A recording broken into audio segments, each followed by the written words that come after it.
Assalamualaikum warahmatullahi wabarakatuh. Saya Janatul Mawa dengan NIM A1212510-011 dari kelas A Program Studi Pendidikan Bahasa Inggris akan menjelaskan materi yang berjudul Penegakan Hukum yang Berkeadilan. Penegakan hukum adalah proses menjalankan aturan yang berlaku, sedangkan keadilan berarti perlakuan yang sama bagi semua orang tanpa diskriminasi. Secara sederhana, penegakan hukum bukan hanya soal ada atau tidaknya undang-undang, melainkan bagaimana aturan itu diterapkan dalam kehidupan nyata. Penegakan hukum adalah serangkaian proses yang dilakukan oleh aparat penegak hukum seperti polisi, jaksa, hakim, dan pengacara untuk memastikan semua peraturan ditaati dan dilaksanakan. Sementara itu, unsur keadilan berarti hukum itu harus bersifat adil. Artinya, hukum harus berlaku sama rata untuk semua warga negara, mulai dari rakyat biasa, pejabat, hingga penguasa.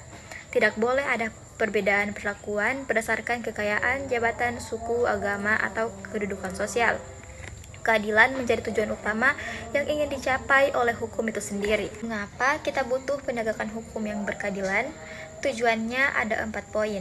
Yang pertama, mewujudkan ketertiban umum, agar masyarakat hidup teratur, damai, dan tidak saling mengganggu hak orang lain.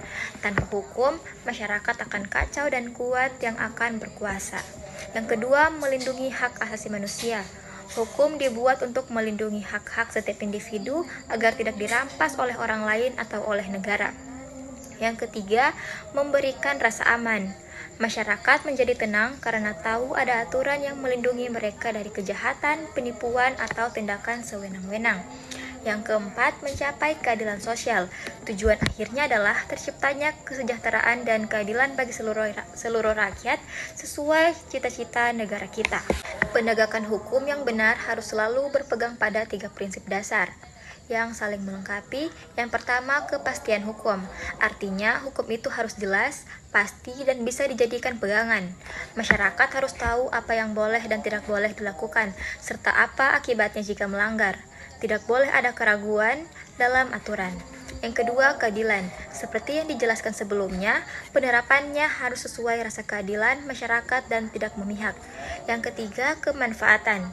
Hukum harus bermanfaat bagi masyarakat. Artinya, penegakan hukum itu harus membawa dampak positif, menyelesaikan masalah, dan menjaga keseimbangan dalam masyarakat, bukan malah membuat masalah baru atau menyusahkan rakyat. Ketiga hal ini harus berjalan seimbang. Jika hanya ada kepastian tanpa keadilan, hukum menjadi kaku dan kejam. Jika hanya ada keadilan tanpa kepastian, hukum menjadi sembarangan. Bagaimana kita tahu apakah penegakan hukum di suatu tempat sudah berjalan baik? Kita bisa melihat dari ciri-cirinya berikut ini. Yang pertama, tidak tebang pilih. Sama rata bagi siapa saja, pejabat tinggi yang bersalah harus dihukum sama beratnya dengan rakyat biasa yang bersalah. Yang selanjutnya, jujur dan bersih. Aparat penegak hukum tidak menerima suap, tidak dipengaruhi uang atau kekuasaan. Keputusan diambil berdasarkan hati nurani dan aturan, bukan pesanan pihak tertentu. Selanjutnya, transparan. Prosesnya terbuka dan jelas. Masyarakat bisa mengetahui bagaimana proses penyidikan hingga pengambilan keputusan berlangsung. Tidak ada yang ditutup-tutupi kecuali hal yang dilarang undang-undang. Selanjutnya, berdasarkan bukti nyata. Putusan hukum harus didasarkan pada fakta, data, dan barang bukti yang sah, bukan sekedar tuduhan atau dugaan saja. Prinsipnya, terdakwa dianggap tidak bersalah sampai terbukti bersalah berdasarkan hukum. Selanjutnya, menghormati HAM. Dalam proses hukum sekalipun, hak-hak tersangka atau terdakwa tetap dihormati.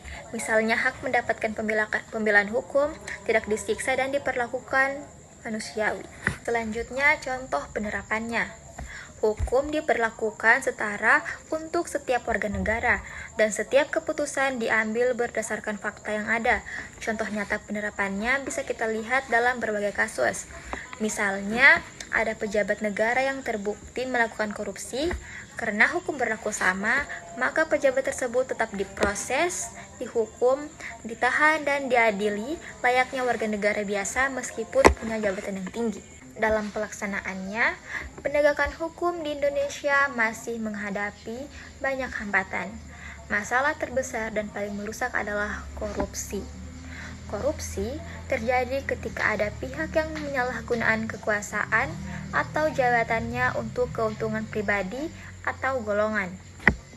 Akibat korupsi, hukum menjadi tidak adil karena bisa dibeli, orang yang punya uang bisa lolos dari hukuman, sementara yang miskin sulit mendapatkan haknya. Hal ini disebut ketidakadilan sistematik. Artinya, ketidakadilan itu sudah masuk ke dalam sistem atau kebiasaan, sehingga penegakan hukum menjadi lemah dan tidak dipercaya lagi oleh masyarakat. Dampaknya sangat besar. Kepercayaan masyarakat runtuh, negara rugi miliaran rupiah, fasilitas publik tidak terbangun, dan rasa aman masyarakat pun berkurang. Nah, teman-teman, untuk memperbaiki kondisi ini dan mewujudkan penegakan hukum yang berkeadilan, kita tidak bisa hanya mengandalkan satu pihak saja. Harus ada perbaikan dari dua sisi. Yang pertama dari sisi internal, seperti lembaga hukum. Memperbaiki kualitas, integritas, dan kesejahteraan aparat penegak hukum agar tidak mudah disuap. Menegakkan disiplin dan sanksi tegas bagi aparat yang melakukan pelanggaran atau korupsi. Dan memperjelas aturan dan prosedur agar tidak ada celah untuk manipulasi. Dan dari sisi yang kedua yaitu dari sisi eksternal, seperti masyarakat dan lingkungan. Masyarakat harus aktif mengawasi kinerja aparat hukum. Jangan diam saja jika melihat ketidakadilan. Meningkatkan kesadaran hukum masyarakat agar paham dan kewajibannya. Serta berani melapor jika terjadi pelanggaran.